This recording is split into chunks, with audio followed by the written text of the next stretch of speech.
My name is Olivia Bennett, and I've had a heart condition since birth. At 23, I've spent my life carefully managing medications, following doctor's orders, and proving I could live independently despite my medical challenges. Everything was under control until my stepmother, Diana, decided to help. I inherited a substantial trust fund from my mother, who died when I was 8. The conditions were clear. I'd gain full access at 25, provided I could demonstrate responsible management of my health. Diana married my father when I was 12, and for years she played the role of concerned stepmother perfectly. Looking back, I should have noticed how her interest in my medication routine intensified as my 25th birthday approached. "Sweetheart," she said one morning, watching me sort through my pill organizer, "your system seems so complicated. Why don't you let me help organize everything?" I used to be a pharmaceutical sales rep, you know. I declined politely. My system worked fine. Use color-coded containers, detailed logs, everything tracked in my health app. But Diana was persistent. "James," she told my father,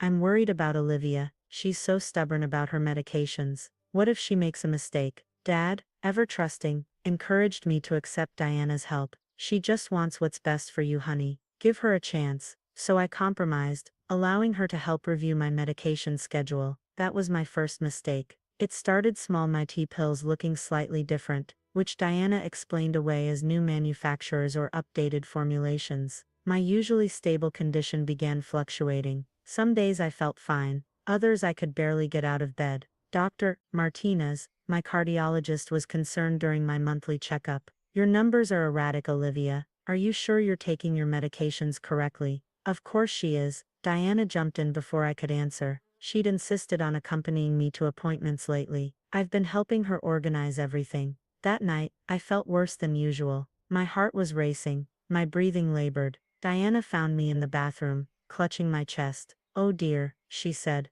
her voice too calm. "Let's get you to the hospital." In the ER, my blood pressure was dangerously high. The doctor asked about my medications, and Diana smoothly handed over my pill organizer, the one she'd reorganized that morning. "Something's wrong," I gasped. "These don't feel like my usual medications." Diana's face showed perfect concern. "Sweetheart, you're confused. They're exactly what your doctor prescribed." I labeled everything carefully, but as the ER staff began checking my pills against my prescription records, Diana's helpful facade cracked slightly. She kept trying to take back the organizer, insisting there must be a mix-up with the pharmacy. The ER doctor, Dr. Kane, wasn't buying it. She ordered blood tests and called my cardiologist. Then she asked Diana to step out, turning to me with serious eyes. "Olivia, I need you to be honest. Has anyone else had access to your medications?" Before I could answer, my father burst in, Diana crying dramatically behind him. "The pharmacy made a mistake," she wailed. "I was only trying to help." But Dr. Kane had already seen the evidence. My blood work showed a dangerous combination of medications, some doses too high, others too low, and some drugs that weren't prescribed to me at all. "This isn't a pharmacy error," Dr. Kane said firmly. "These medications have been deliberately tampered with. We're calling the police." Diana's tears dried instantly. She grabbed her purse, mumbling something about getting coffee, and slipped out before anyone could stop her. As security footage would later show, she didn't go for coffee. She went straight to my house, trying to dispose of evidence. But she didn't know about the small camera I'd installed in my medication cabinet just 2 weeks earlier, a precaution that would prove to be my salvation. Detective Laura Morgan sat beside my hospital bed, her expression grim as she showed me photos from my medication cabinet camera. The footage was damning. Diana methodically switching pills, carefully recreating labels,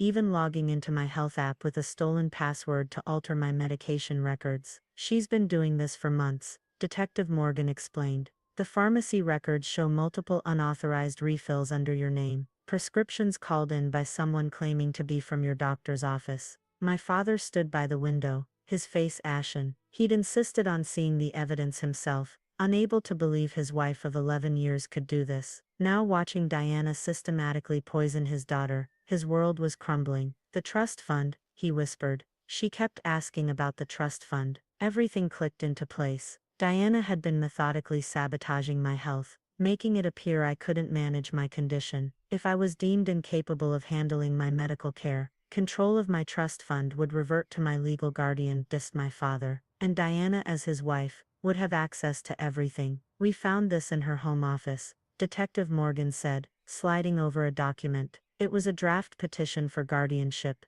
already filled out in Diana's elegant handwriting. The date on it was 3 months away, just before my 25th birthday. She was planning to have me declared incompetent, I said, my voice shaking. All these health episodes, the confusion about my medications, she was building a case against me. The investigation revealed more horrifying details. Diana had joined online support groups for caretakers, gathering information about heart conditions and medication side effects. She'd been carefully documenting my declining health in a private journal, creating a paper trail of my supposed inability to care for myself. The most disturbing part, Detective Morgan continued, is that she's done this before. My head snapped up. What? She showed me an old news article. 20 years ago, Diana's, under a different name, had been investigated for similar behavior with an elderly aunt. The case had been dropped when the aunt died of apparently natural causes, leaving Diana a substantial inheritance. She changed her name legally before meeting your father,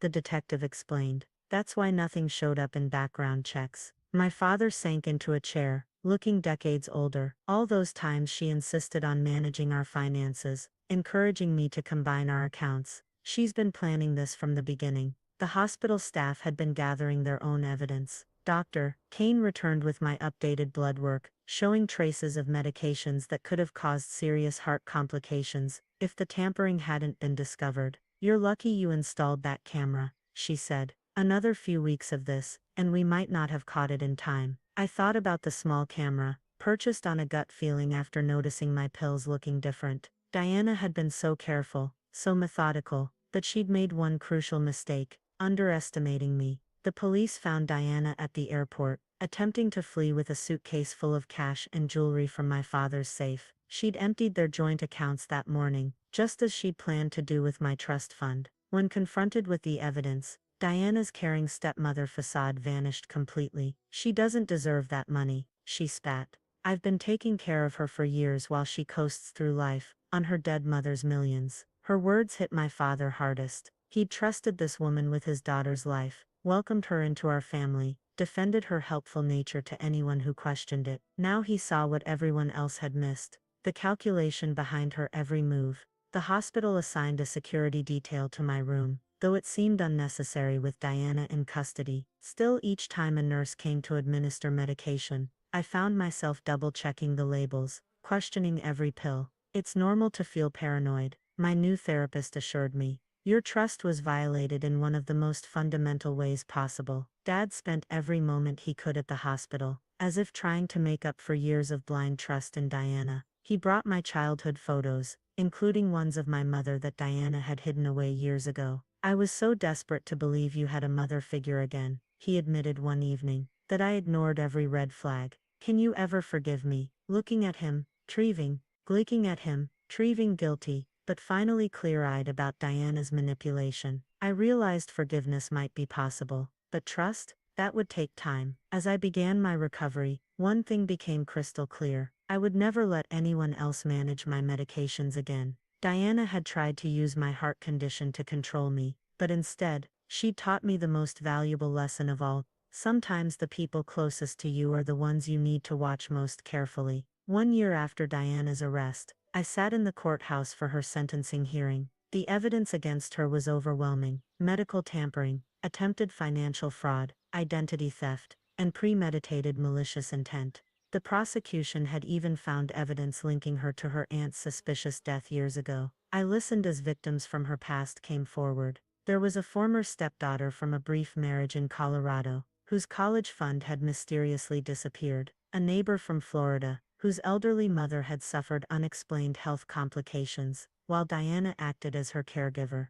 Each story followed the same pattern: trust, manipulation, and calculated abuse. When it was my turn to give my victim impact statement, I stood tall despite my shaking hands. My heart condition never held me back, I began, looking directly at Diana. I learned to manage it, to thrive despite it, but you saw it as an opportunity, a weakness to exploit. You didn't just tamper with my medications. You tried to steal my independence, my future, and nearly my life. Diana sat there, perfectly poised in her prison jumpsuit, showing no emotion. But I wasn't finished.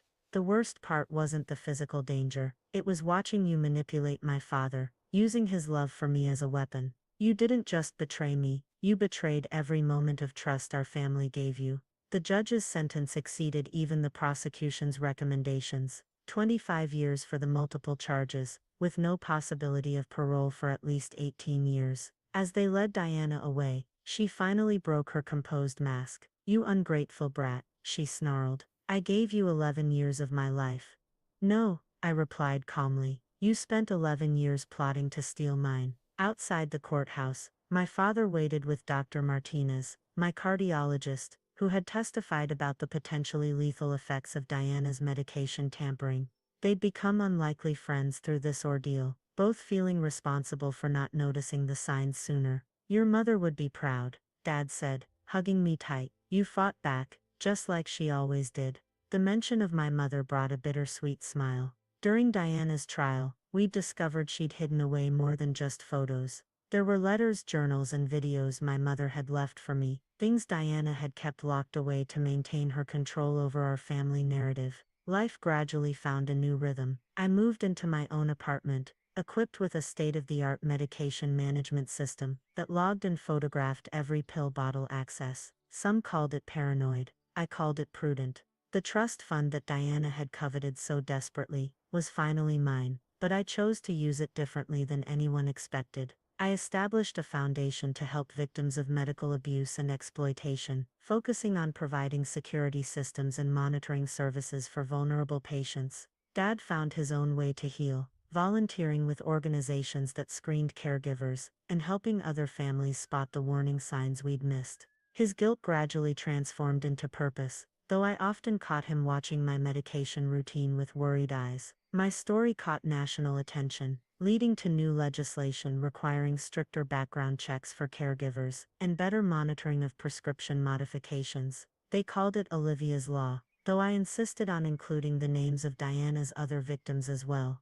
Dr. Martinez helped me develop a medical alert system that would notify multiple trusted contacts if any unusual changes were made to my prescriptions. Your experience could save lives, she told me, by showing others what to watch for. On my 25th birthday, the day Diana had planned to seize control of my trust fund, I celebrated by opening the first medical advocacy center funded by my foundation. The center offered free security consultations, legal aid, and support groups for survivors of medical abuse. During the opening ceremony, I unveiled a wall of prevention tips, with the first one reading, "Trust your instincts. If something feels wrong with your medical care, it probably is." As I cut the ribbon, I touched the heart-shaped locket I now wore, one of my mother's treasures Diana had hidden away. Inside was a photo of Mom, and a tiny inscription, "Your heart is strong in every way that matters." Diana had tried to use my heart condition to break me, but she'd failed.